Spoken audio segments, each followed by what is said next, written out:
Good. It's actually afternoon here at the moment. It's actually on Monday, the day before this actually goes to air. But I am Opal from the AIC, here to talk to a lovely gentleman tonight from Adelaide for the Let's Talk About Ice segment. But before we get into it, I just want to recite those numbers that we always support and recite purely so that you guys who are listening can give us a call, whether it's for yourself, someone you love, or someone you know. Also, for education purposes, we do have education, several different types of education bits and pieces, as well as recovery services. Or you can get in contact with us for buddy system as well, which we have in each and every state around Australia.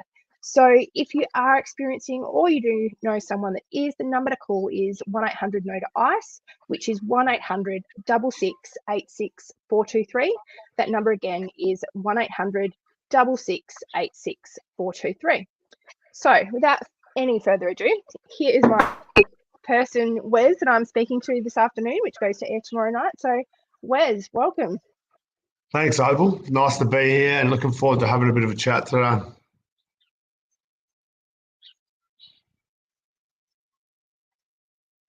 Okay, bear with me. We've lost Wes. There we go. It must be my internet. I apologise. Let's try that again. Welcome, Wes. How are you?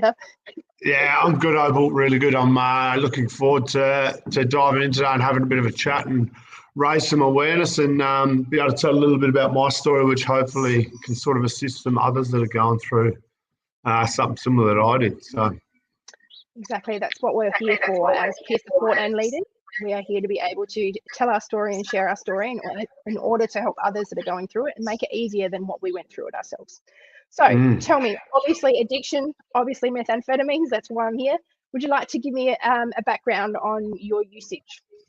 Yeah, so I guess we'll just sort of start at the start. Growing up, I had quite a good upbringing with a beautiful family. Got two older brothers, a younger sister, and absolutely awesome parents. And I think starting there is important for me because there was no real thing in my childhood or anything, and it wasn't until I done some work later on that I started to find where it all started breaking down, which I'll go into a bit later. But sort of come from a really good upbringing, and then I guess from about the age of 16, I started on the party scene. So it was more of a social thing, and this was experimenting with other sort of party drugs and those sorts of things. And it wasn't until probably about 10 years ago, so maybe when I was about 28, 29, when I started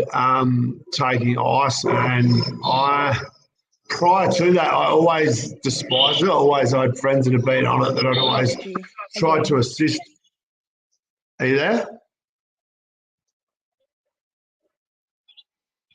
Can you hear me, Opal? Yeah, I can. I keep losing you. I'm going to just quickly switch my internet to see if that's what it is, because I'm struggling. Yep. I do apologise for this. No stress. Let's see what we've got.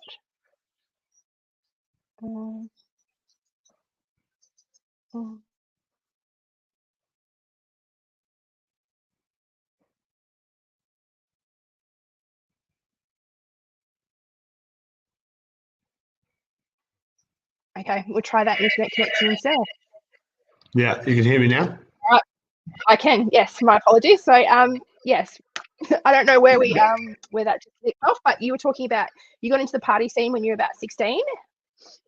Yeah, and so I guess over, that next 10 or 12 years, I just experimented a lot with a lot of party drugs, and a lot of my friends were doing it. So it wasn't sort of a daily thing then. That was more on weekends. But it was around when I was around 28, I started working at a new workplace and reconnected with an old friend who was my boss, and he was using ice, and so that's sort of where it started for me, and it sort of ramped pretty quickly. So I, started off with every couple of days, and then from then it just grabs hold of you, and so it quickly turned into a daily thing for me. So from that age, around 10 or 11 years ago, is when it started. And I think what was interesting was it was sort of accepted in our workplace where I was working at that time. So that sort of, I guess, made it a lot easier because it was accessible through people at work that were higher up than me. And so, yeah, that's sort of where it all started. It just started, and it just sort of grabbed a hold of me. And it was one of those things I guess I never really seen it or felt it coming. It just once it grabs you, it grabs you. And then you're in this other world. Yeah. So how long, it's obviously probably close to 10 years from when you started recreationally to when you started daily. How long were you actually using daily for, roughly? It was about 8 years in the end. 8 years. Probably the last year of that was me going through the process of getting off it, which it's quite a tough thing to overcome. But I sort of went from a daily user, and then I went through what I'd probably say another 2 stages, and one was probably like a 5-day cycle. So I would get through 5 days without it, and I'd start to feel really good. And I'd self-sabotage, and then I would so after 5 days, and then I'd get on it again, and as soon as I'd get on it, I would hate myself. Well, not hate myself, I'd be so upset that I just started feeling good. I was just getting through that hard point, and then that self-sabotage. It's just something I've worked on a lot since then.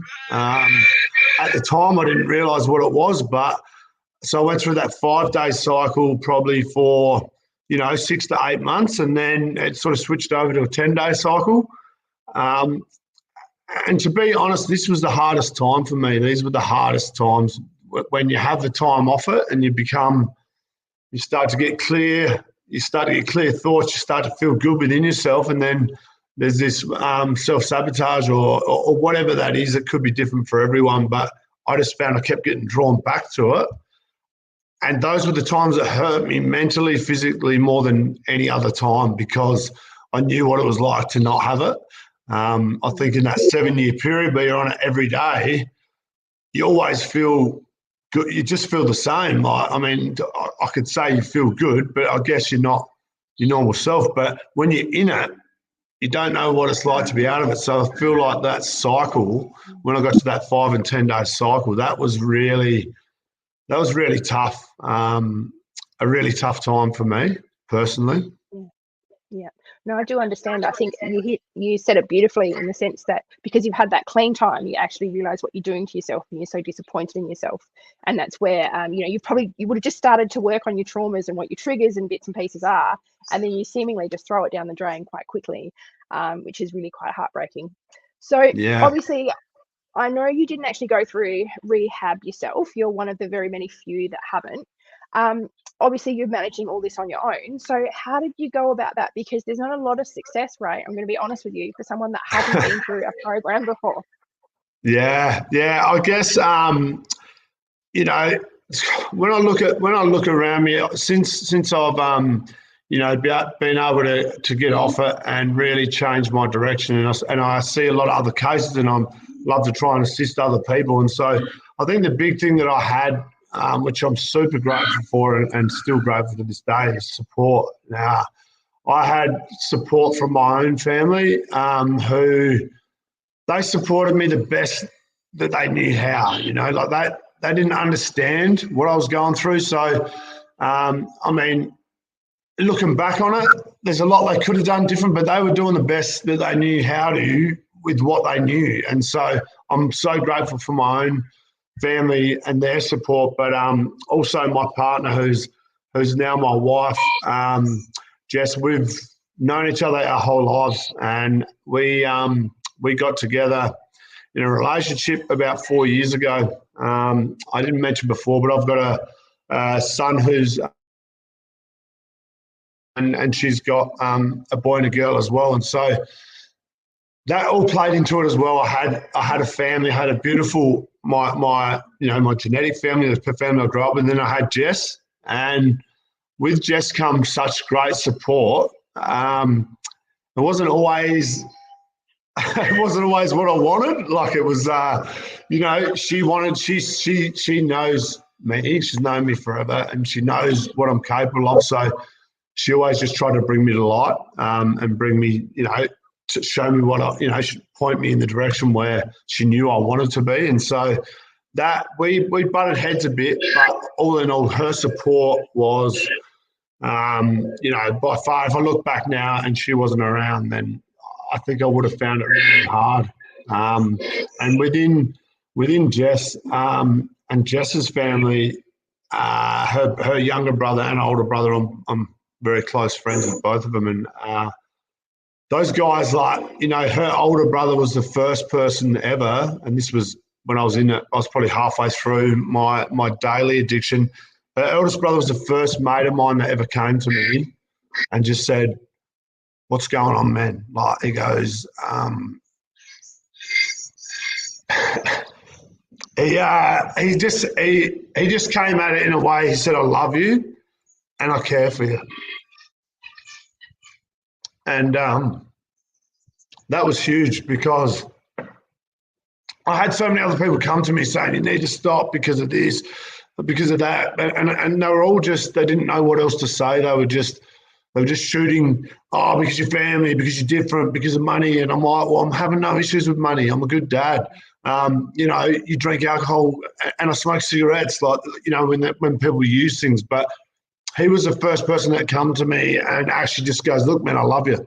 I'm worried about you, and I don't want you to go down the path of seeing other friends." So that was huge, and that was actually before Jess and I were together. But yeah, it's the support's a big thing. I think another really big turning point for me was when Jess's younger brother Louis, one day I went around and seen him, and this is when I was still on it, sort of pretty well daily, and he pulled me aside and he said, he goes, "You know what, Wes?" He goes, "You're a good guy." Like, he goes, "You're good to my sister.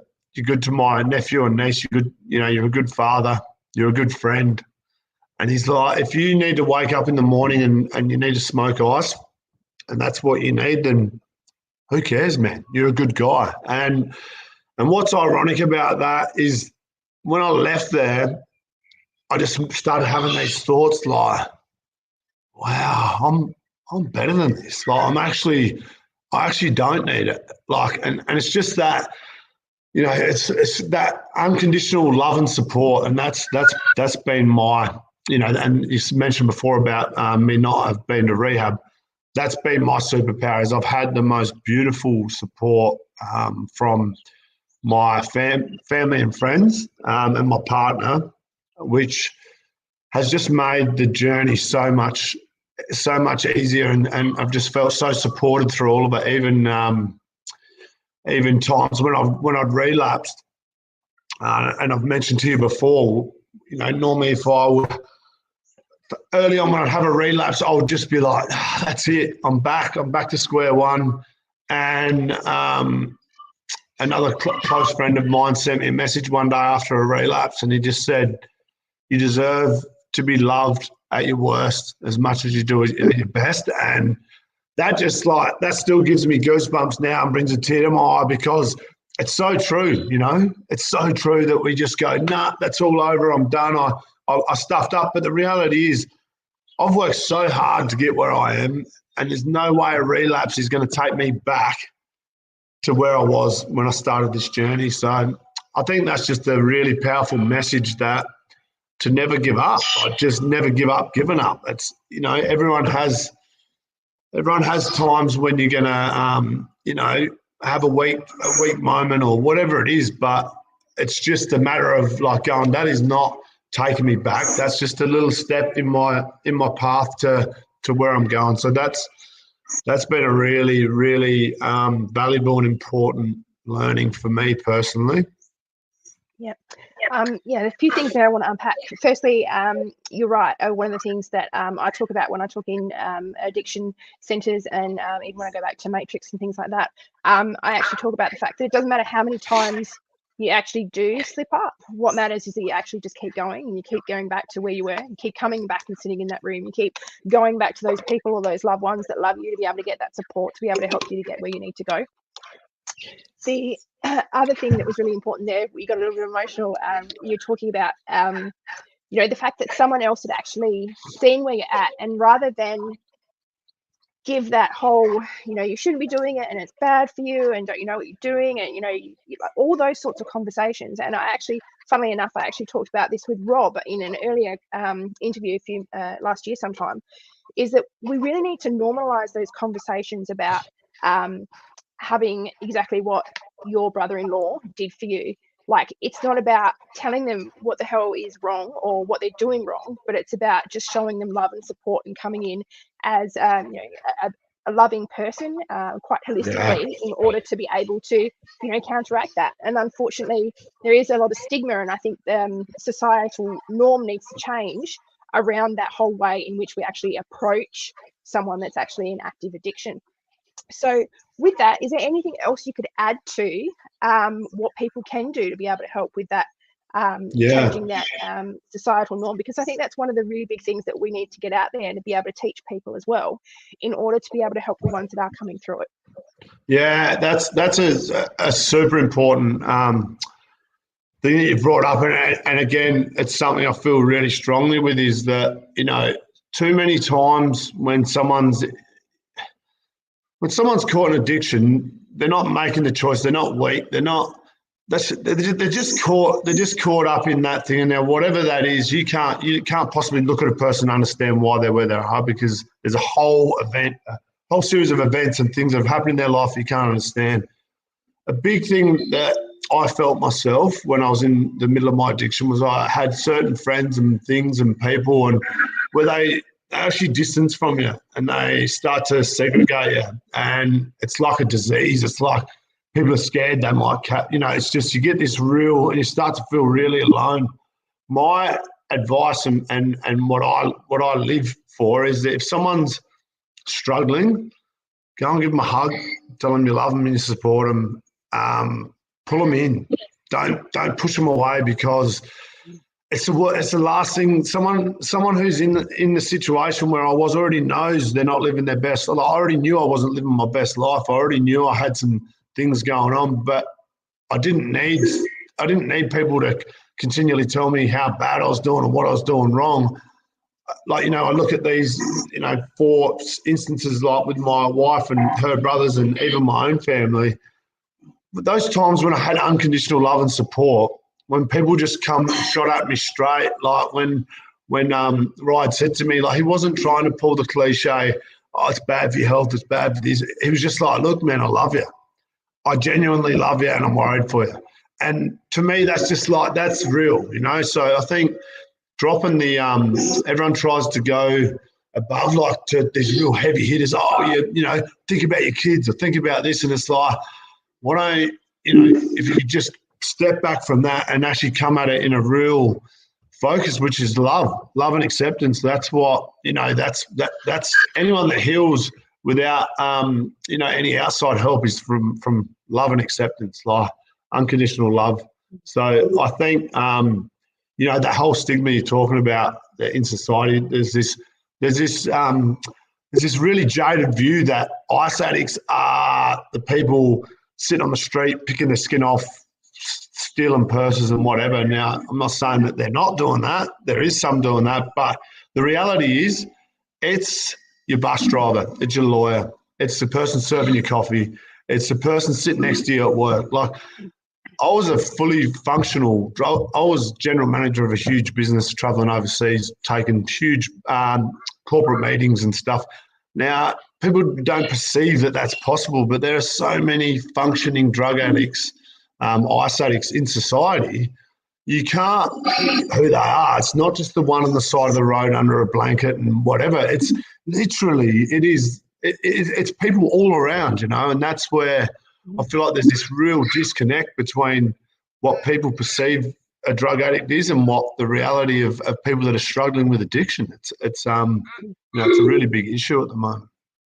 Oh, it's absolutely huge. It's something I have talked about multiple times that it affects every aspect of society. It's just that we sensationalize in the media that low income area in which with the petty crimes and the criminals, and that's where it comes from. That's not where it comes from.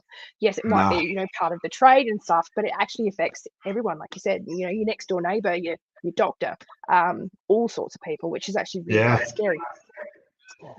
Now, something else I wanted to touch on about that with you as well, and one of the reasons why I did want to have a chat to you about this interview was I'm really interested. Obviously, you had a lot of support from your wife and family members and whatnot, but I'm really interested in how this worked, because there's not a lot of well, obviously you're married now, but there's not a lot of partners where one's on it and one's not. Now, obviously, I know your wife, but she hasn't come from that background. She hasn't been on it.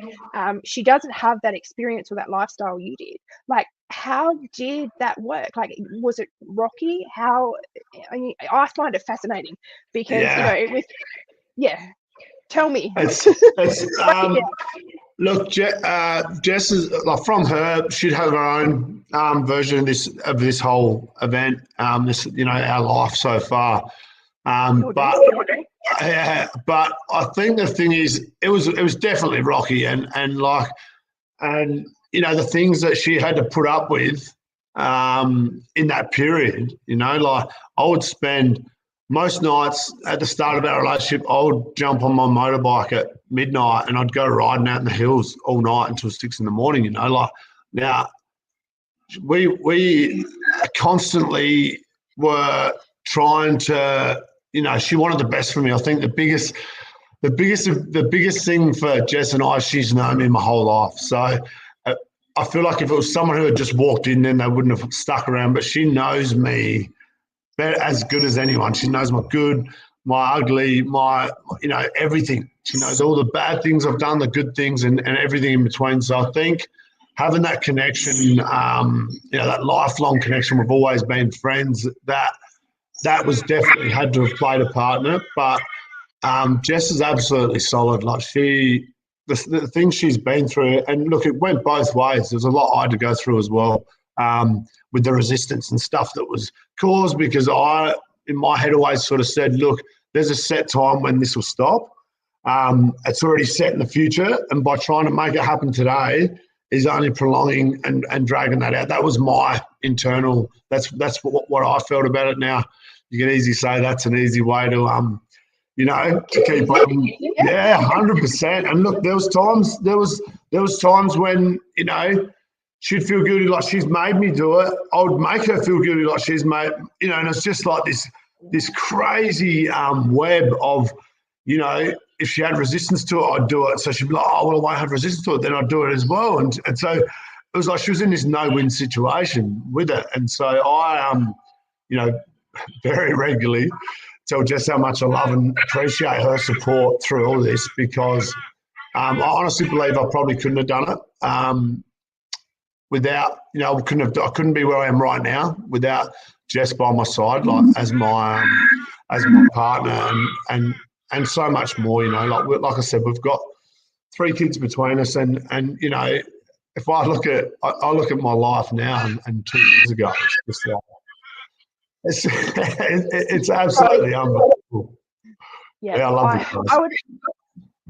I apologize for the birds that keep screaming at me, but no, I would actually just like to honor Jess. Like, there's not many people that I know that have been in a situation like that have stuck it through.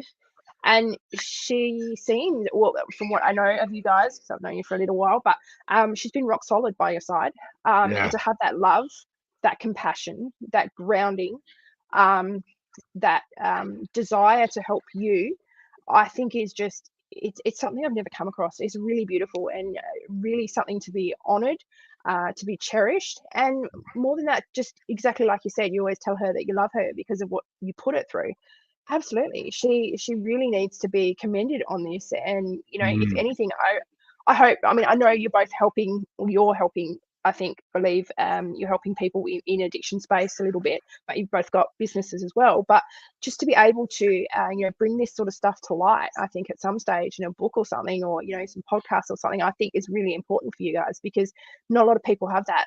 And it's what's actually, when you break it down, it's what you actually need as an individual to be able to recover. So yeah, it's really beautiful.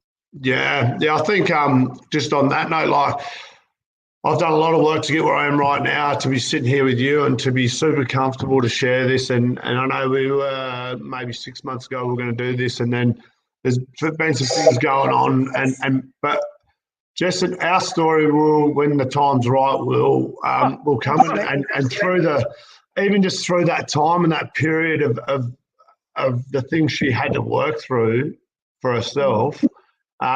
There's still work there to be done for even for both of us, and we're continually working on our relationship, and there's so many triggers from back then, so it's beautiful because it brings them to light now, and we get to find ways and create boundaries and just create ways to sort of navigate in and around that. So through as through hard times. Creates beautiful passages to just continue on that path higher and more full. So, yeah, that's awesome. I think with the we touched before on the with rehab, and I got to a point just like we worked together pretty well on that. It was like it's time to reach out for some help.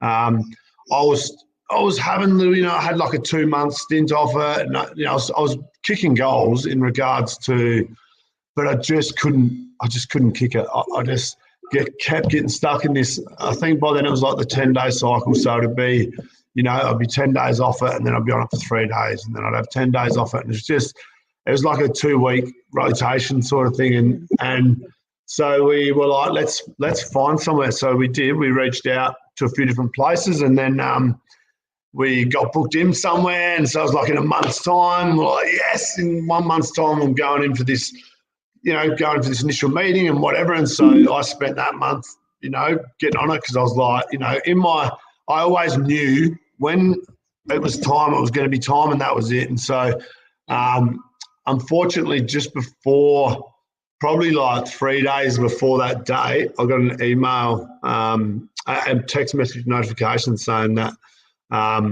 due to being overbooked and someone was sick, that had been pushed another month.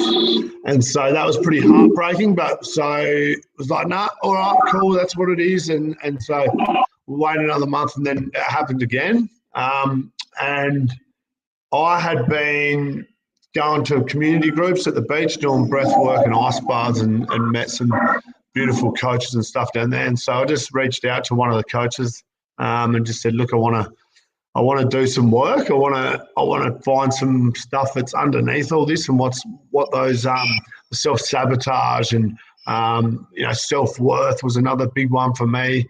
All these things that were underlying my addiction. So I went down that path. I went to a couple of different coaches, found a guy that I really liked, which is actually Rob, who you mentioned before, who's a good friend of ours. And, that was a starting point for me. That was like, I started clearing up some of this stuff here, a bit of like self-worth, self-sabotage, a bit of anger, a bit of fear. And then that just started me on this journey. And so once that floodgate was opened, that was a turning point for me. I was like, cool, that's what I needed. I needed to clear a bit of this, a bit of the things that would hold me in it, and find ways to get out of it. And so I'm super fortunate and grateful that I was able to find, an avenue that really worked for me. And that's what I guess the last 18 months I've been studying and doing all the stuff that worked for me, because it's been so valuable to me, and I want to be able to share that with other people. So that's what's, really sparked, my journey in my own growth and where I'm going. So, yeah. Before we go into detail with that, I'd just like to point out that a common theme is that obviously rehabilitation clinics and programs are often heavily booked, and it takes a long time to be able to actually get in. So I just wanted to point that out, that more work within the community and more funding and stuff needs to be found to be able to help and support. But my next point was different modalities. I mean, something that I'm very passionate myself about, just like you are, is the different modalities that can be used other than just a general, not saying any rehab program is general, but there are so many other things, that can actually help, that is not they're scientifically proven, but they're not medically provided and medically delivered, such as rehabilitation or psychologists, psychiatrists. So obviously you went down the road of a coach yourself. What else did you do, and can you talk about that, and then give us a bit of a background on what you've been doing because of how it helped you? And I know you're just like me in the sense that you become better and you discovered all these things that were so great, and you really want to share them with the rest of the world. So you've endeavored to be able to train and study as much as you possibly can, and that's what you're at the point in life doing, to be able to transmute all that physical learning as well as that peer support into actually helping others. Yeah, well, I think through my obviously beautiful partner and my brother-in-law Louis, he's been into his breathing and fasting and so much more. He's such a tapped-in human, and so he was a beautiful at the very start of it. He was the one for me that was he got me onto fasting. Fasting's been great for me because when you feel good, you feel good. When you fast, you lose a bit of weight and you start to feel really good internally. You get really clear in your thoughts, and so Louis was a huge advocate for that. He has shaped so much of what I use now has come through him and through others as well. As I mentioned, that breathwork group, but the ice baths, cold therapy's been. If I had to put it out, it's sort of like the fasting, ice baths, and breath work for me have been the three modalities, apart from going to see a coach and doing some other neuro stuff. Then three modalities that anyone can get access to. You can jump online. There's ice bath groups dropping everywhere. There's places you can go in the city. Breath work, there's a lot of free groups. There's groups you can pay for. Fasting, again, is just another one of those things. You only just got to look it up. And those three, for me, apart from obviously going to see coaches, have been really beneficial for me personally. It's not to say it's for everyone, but there's something about getting in an ice bath that it just changes your wiring, gives you a reset. When you think it's hard, when I'm struggling with addiction and struggling with that, going back to it and just beat myself up, and then you start getting in an ice bath and it's like, that ain't challenging. Getting in an ice bath's challenging, and when you can get in there and sit in there for 5 minutes, when your body's telling you to get out, and every part of you is telling you to get out of there, and you just find peace in your breath, and you know. Once you've done it once, you can do it again, and you do it again. And it's just, for me, that was so empowering to know how powerful I am. And that's, I think that was the big winner for me, was starting to tap into the breath work. I mean, you can do, I'll go and pay for breath work. I've got a few good friends that facilitate it. I've got apps that I download and do it. You can get so high off your own supply, just from breathing. And when I say get high, that can be on any level. If you want to do a deep hour journey with someone who's holding space for you, you can go to places that no drugs could ever take you. That's not to say that I'm every day sitting down and trying to get off my head on my breath. It's just more that's accessible there when you need it. When you feel like you need something, you can get that through your breath, and it is so powerful. Breath. I'd say that'd be the number one thing for people to go and try out. It's so simple and it's so effective, and you can calm yourself and go to sleep. You can work yourself up before you're about to go work out. You can do it for clarity. You can do it for, there's so many different modalities of breathing that all give you different things. So it's just a matter of start to research it and, start to ask some questions, go to a couple of breathwork groups. It's, it's a super powerful. The breath has been one of my favourites for sure. Yeah, I obviously I have some issues with ice baths, but at the same point in time, I highly recommend them.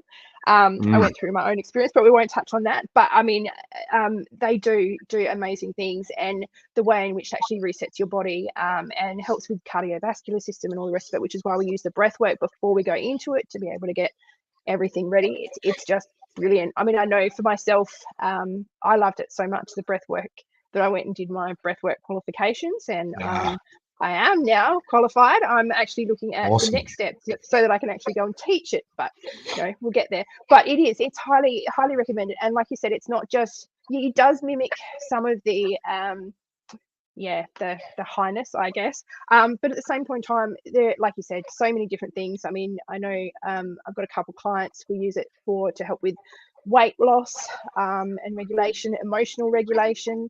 And I think that comes back to that as well, is that a lot of the things that we experience through addiction is that we actually have that trauma and inability to be able to emotionally regulate. So that breathwork modality can actually come in and actually help us to regulate ourselves in order for us to be able to avoid our triggers and avoid continuing to take.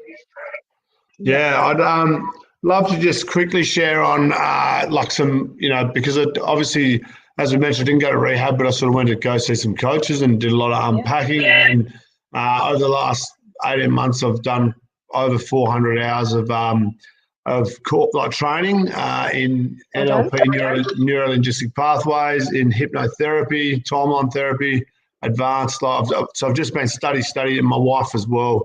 We've been doing that together. But what was huge for me was there was a period probably 6 months ago where I was out of my addiction, but I didn't have any of the answers, and it used to annoy me. It used to upset me because I wanted to be able to give back. I want to be able to help others, but I felt like there was a part of me that was fraudulent because I didn't know what my why was. Like, why did that happen? So I was doing NLP Masters, and I did a 4-day breakthrough, which is an 8-hour breakthrough session where you've got a coach who's just basically going through your whole timeline, and they pick everything to pieces. And like, it is a game changer, these 4-day breakthroughs. But what happened was I got to a point when I was 16. So I used to look back, I had a beautiful upbringing. I've got beautiful parents. I've got awesome siblings. I haven't had any real bad traumas, nothing super that stands out. Like, trauma's trauma. We all have trauma, but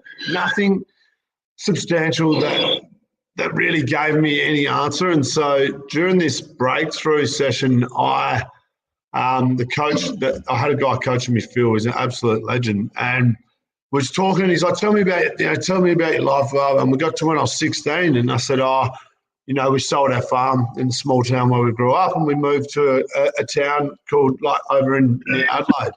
And he goes, tell me more about that. And I was like, oh yeah. I said, I grew up on a farm. I was always where I grew up, I was always a bigger kid. I had 2 older brothers, so I was pretty well protected. I was a bit of a bully as a kid, so I was sort of, I guess a big fish in a small pond. And then when we sold our farm, we moved to a town that had more people in my class than my whole school did. And my first day at school, I remember going up and this kid said something to me, and I spun his hat around the right way and said, "Wear your hat the right way," and said something else. And from that day, every day after school, I had 8 or 9 kids waiting for me, the dropouts, waiting for me after school, and they'd follow me home and push me over. And so I'd gone from, like, being a bully, and so I guess, call it an alpha or whatever it is, to all of a sudden it just flipped, and I'm getting pushed over, and I'm, and I was like, and so we started talking about that period in life. And what I realised, I left school that year and I went and started playing football, and I was playing A-grade football as a 16-year-old. So they used to call me the man child. I was always a man's build, but I was still a kid. Now, I started modelling a particular person at that club, and during this breakthrough is when it all just come together, because, it's not this person's fault. It's just, I was a 16-year-old kid, lost my identity. I was going to be a farmer, and then we sold our farm, and then I lost my identity. And I was like, who am I? What? So I clinged on to this person, and I modeled my life around him. And ironically, 10 years ago, that's who I went to work with when I started taking ice. And so when I had that breakthrough, and when I realised where that stemmed from, I just had such a huge relief, because I had the answer. I needed that for my growth. I needed to know, and it's not to say, it's nothing to do with him. It's purely my own ability that I modelled this person, and, and there's so many things that come with that modelling. But to have that come out in that breakthrough session that was a turning point in my life, because I was like, oh, cool. I don't need to beat myself up anymore. There it is. There's the answer. That's what it was. It was nothing to do with my upbringing. It was nothing to do with this, with that, with this, with the relationship, that's what it was. And so for me, that was huge. That was a really, I just felt the change. I just felt a release in my chest to get that answer that I needed to just be able to move forward, knowing that I understood a bit about where it came from.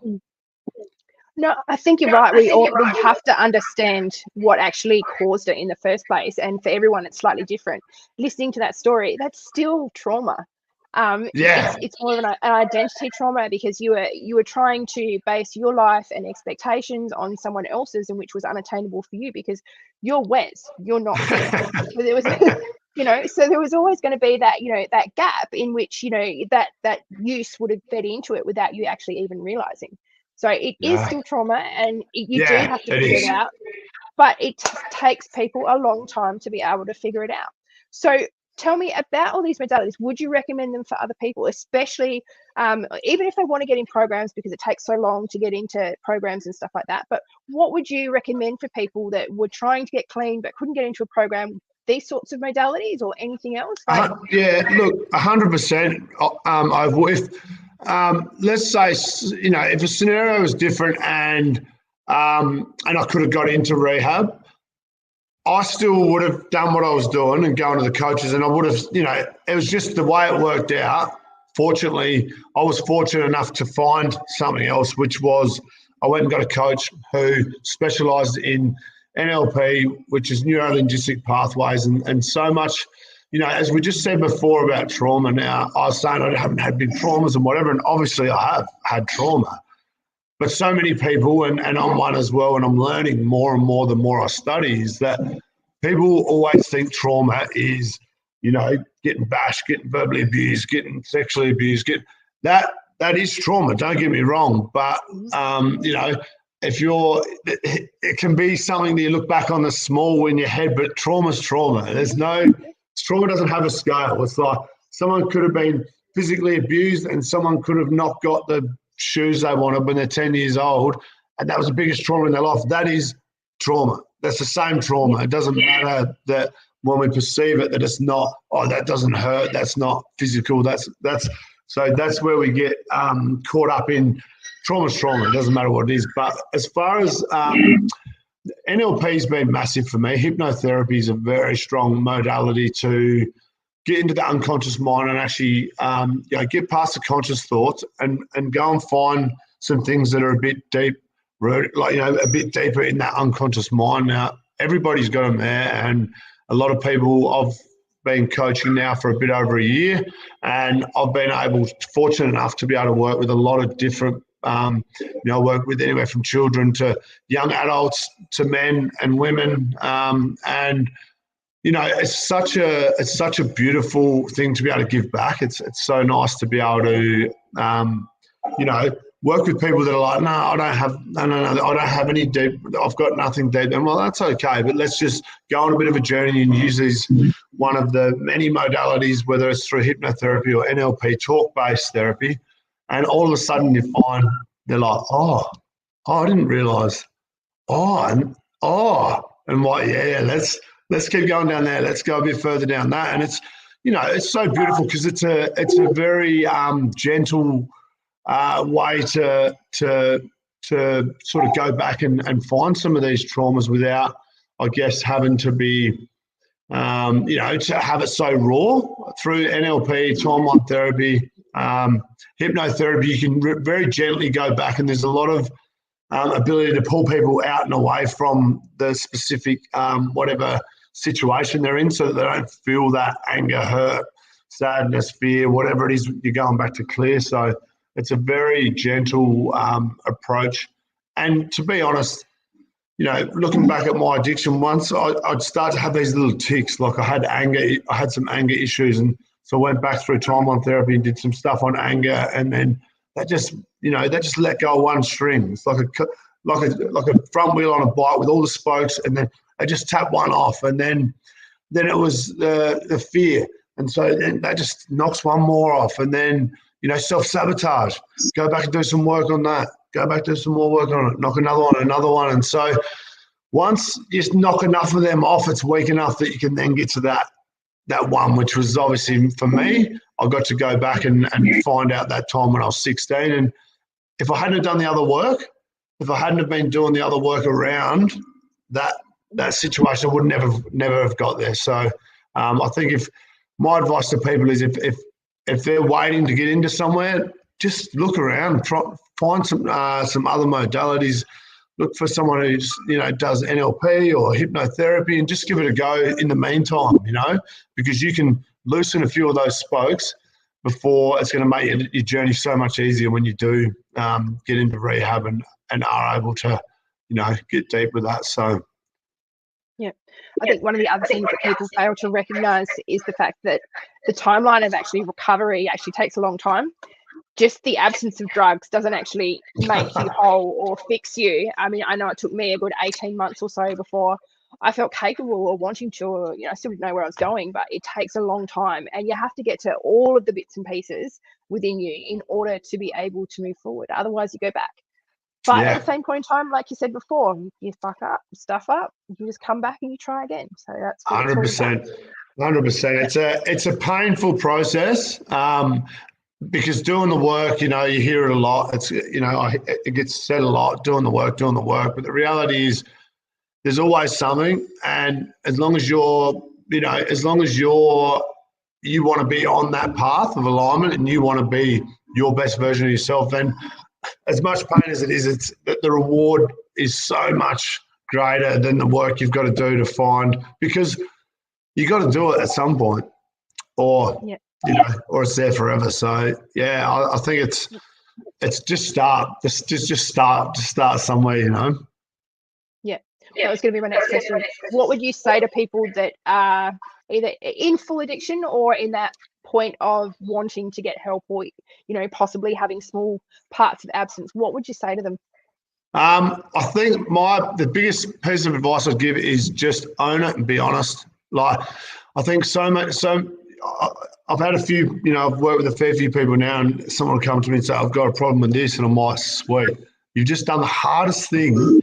That the hardest part of the whole journey is first admitting you got a problem, and if your partner or your family aren't the right person, then find someone that is. Go speak to someone and just be honest, be vulnerable, and trust the process. Because if I wasn't able to be so honest and vulnerable in people I'd speak to, and I'd tell them that I had an addiction problem and I never hid from it, and that by far was the thing that made it the easiest. The minute you can open to it, to say, listen, I've got a problem, I need some help. I think that's the starting point, and just own it, just own your shit. It's it's the first step. Addiction thrives in the dark and anonymity. So yeah, 100%. Just be honest, which isn't an easy thing to do. By the way, you do need to make sure that you have the right people around you to be able to do it. 100%. If you don't have that loving, supportive relationships like you did with your brothers-in-law and your now wife, you wouldn't have gotten to this point. Because if you had suffered, if people had reinforced that shame of you actually taking it and telling you what to do, like being that authoritative figure, you wouldn't have been where you are. Nah, definitely. It's definitely best choosing the right people. But I mean, I think the other important part about that is that, if someone was to reach out to someone and it was that person, it was the person who's like, you need to stop it. Don't stop at them. Don't let them stop your path. If you tell the wrong person and they react the wrong way, then just let it go and just keep searching. Find the next person, because the more you search and the more people you talk to, the more chance you're going to have to find that supporting person. So I think the other thing is just not giving up on it. Like, it's so easy to go and talk to one person and then say the wrong thing, and then you just go, I'm not doing this anymore. Just push it to the side, go to the next person. Like, there are people everywhere that care. And you just got to keep searching until you find them. So it definitely gets better then, does it? It definitely gets better. And look, it's been hard work, but the life I live right now is beyond my wildest dreams. I mean, I'm healthy. I can hold a conversation. I've got no, I'm just so fortunate to have been able to manifest such a beautiful life in what's been quite a short time, but I've been working hard. Me and my partner, we've been working hard at having having good things in our life, and so that's it doesn't come through. We didn't just sit around and wait for it to come. It's just been a constant chase, and how can we make our relationship stronger? How can we make our family life better? How can we put some boundaries in for this and for that? And it's a constant work in process of this, evolving this beautiful this beautiful life. So yeah, definitely don't give up and do the work. Do the work. Before we go, is there anything else you'd like to tell viewers, whether they are just watching or whether they need help or they need to give someone else help? What would you say to them? I think if anyone is watching that's at that point where they need some help, then just reach out for help. Don't sit in yourself. And the fact that you're even watching this is a beautiful step towards towards your path of where you're going to go. And I mean, I'm living proof that I was a 8-year everyday user, and now I'm not. And now I live a clean, healthy life and a happy life. So I think it's just start doing the work and start trying to start to notice what you're feeling and find a network of people to reach out to. It's not always easy, but you won't find them if you're not looking. Absolutely. Well, on that point, I might start to wind it up, but you're definitely right. Obviously, if anyone is experiencing it, whether it's themselves or a loved one, to contact the Australian Anti-Ice campaign. The number here we have is the 1800 6686 423. If you're looking for a buddy, whether it's for education or whether it's even if you want to get in contact with someone that you've seen, like Wes tonight or myself, just give them a call and we'll be able to place that in line. My thing is this will be, it's already pre-recorded, but this will be going to air tomorrow night. So in saying that, you can still call that at any time. And once again, I will be online to be able to answer any questions when this airs. So any famous last words, Wes? Unconditional love. Spread unconditional love. Thanks. Thanks so much, Opal. Well, thanks. Appreciate it. All right.